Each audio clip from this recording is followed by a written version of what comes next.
Hi everyone, welcome back to my YouTube channel. If you're new here, then I'm so happy to meet you. If not, then welcome back.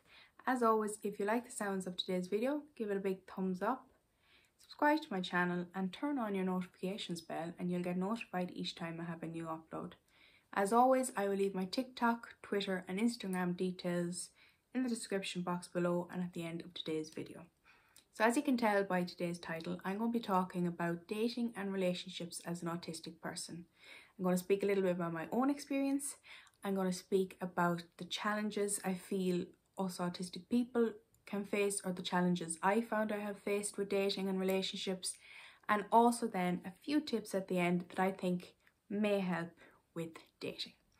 So first of all, with my own experience, I went on my first date when I was 19 and I was in college.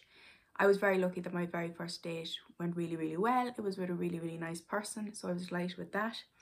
I met him on a dating app.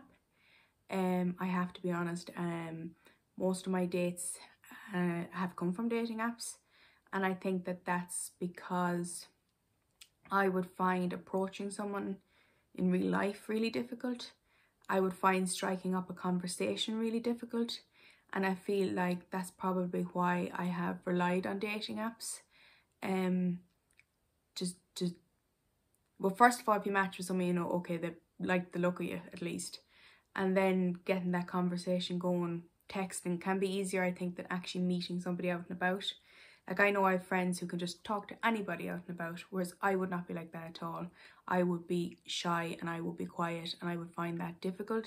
And that's why I've definitely gone towards the dating apps when it comes to my dating experiences. Dating apps can be a minefield though. Anyone who's been on dating apps knows that it can be a minefield, it can be confusing, and it can be difficult to discern who's serious, who's not serious. But I also know that you can meet some really great people on there as well. There's definitely ups and downs to dating. I have been ghosted. I have had dates cancelled the day before. I have had people who clearly just, I don't know, they want a pen pal or something, and you're like, yeah, I'd like to actually meet somebody. And then obviously the nerve side of things, I do get quite nervous just before a date. I can definitely be quite nervous. But at the same time, I do enjoy dating, and I do enjoy putting myself out there in that way. Whereas if I'm out and about, I would find it really hard to put myself out there. So that's kind of my experience. I have had two relationships. One was for 6 months and one was for a year. And I did find them really good experiences, and they were with really nice people, so that was really good. Some of the challenges I feel that autistic people can face when dating or in relationships, or at least challenges I have faced, would be picking up on social cues, body language. And when I'm talking about that, I'm talking about like flirting. I can't flirt. I cannot flirt to save my life. I don't even try, because I can imagine it would just be an absolute disaster. But picking up on when other people are flirting, or picking up on if somebody likes you or not. Like, I would find it really difficult to know if somebody likes me. Like, somebody could really like me and I just won't know. Somebody could really not like me and I just won't know. Like, I would need somebody to say, I like you or I don't like you, because I would find it really difficult to pick up on that and knowing whether they like me or not. I think another challenge that faces a lot of autistic people can be knowing when to tell somebody you're autistic or disabled. Personally, because I have a channel and I do some TikTok videos, Instagram posts, it's very much out there that I'm autistic, and so I would feel very comfortable in saying on a first date that I was autistic, or saying to someone if I was chatting to them on a dating app. But I know that before I would have spoken out about being autistic and being disabled, that I probably would have found it a little bit more of a minefield to know when exactly to disclose that information. Something else I think is, if you progress in that relationship and it becomes a relationship, I think it can be difficult navigating meeting their friends or their family. I think that can be quite overwhelming for autistic people. As well as that is trying to fit into some of their hobbies or their interests, because I know that I can be quite singular in what I like and what I don't like, and I think to try and sort of compromise and to fit into some of their hobbies and interests can be difficult. And also to learn how to change your routine to fit in with their routine, that can be really, really difficult. I think as well, trying to explain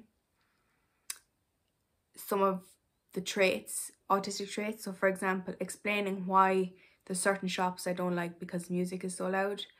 Or this is one for me, and it probably sounds really awful, but I just cannot stand someone snoring beside me. Like I just can't deal with it at all.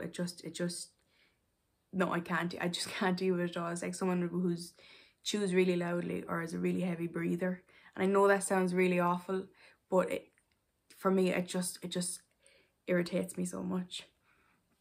But they're all challenges that I feel that autistic people can face.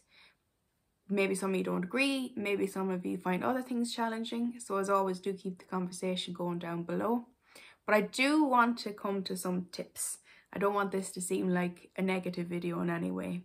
So a few tips that I would like to give and I have found to be helpful is, number one, don't put pressure on yourself. If you don't feel interested in dating, or you don't feel you're at a point where you're able to date, don't feel like you have to because of societal pressure or because your friends are doing it. Don't feel that way. Don't put yourself under pressure, because it is meant to be an enjoyable experience. Number two is to recognize with dating apps that you can be ghosted or people can cancel plans, and to realize that and realize that it's not your fault. It's no reflection on you, and to know that, do you know what, move on and somebody better is going to come along. Number three is, if somebody asks you on a date, don't be afraid to have the confidence to suggest something you would like to do on the date and something that you would feel comfortable doing on the date. You might be someone that feels more comfortable in a casual setting, going for a coffee or going for a walk or whatever it may be. Or you might be someone who would like to sit down and have a dinner and have a chat, go to the cinema, whatever it is that you feel you would like to do and you would feel comfortable with. Don't be afraid to suggest that. And don't be afraid if they suggest something that you're like, oh, I just really wouldn't like to do that. Don't be afraid to say it, because you don't want to go on a date and feel really uncomfortable in that setting and make you feel really nervous, because that's not helpful. In regards to something I mentioned earlier, knowing when to say you're autistic, only say you're autistic and only tell that person you're autistic when you feel comfortable. Whether that's in a first date or whether that's later down the line, only do it when you feel you are comfortable. Some people might say it on first date. Some people might say it while chatting on the app. Some people might say it later down the line. But the most important thing is that you say it when you feel comfortable and when you feel you can tell that person. There's not something that you feel pressured into doing. Last of all, my biggest tip is enjoy yourself. Dating is meant to be an enjoyable experience. It can be a difficult experience and it can be more challenging for autistic people for some of the reasons I outlined in today's video, but it can also be a very fun experience and it is meant to be an enjoyable experience. And as I said, don't put pressure on yourself. If you're not enjoying it, then maybe it's time to give dating a break and go back at it another time, or to try something different. Maybe if you feel dating apps aren't for you, then meeting people in perhaps group settings will be better, or vice versa. If you feel you're just not able to talk to people in group settings, then give the dating apps a go. But always do what you feel comfortable with, what you feel you will enjoy on a date, and always make sure that, of course, if you go on dates or anything, that somebody knows where you are, and that of course it is in, you know, a public setting and somewhere that you will be safe. I hope you enjoyed today's video. If you'd like me to do more on this topic, please let me know down below. And if some of you would like to share some of your dating experiences or some tips you have for dating, then please do share them in the comments down below. And as always, thank you very much for watching. I will see you very, very soon in my next video. and hope everyone is doing well.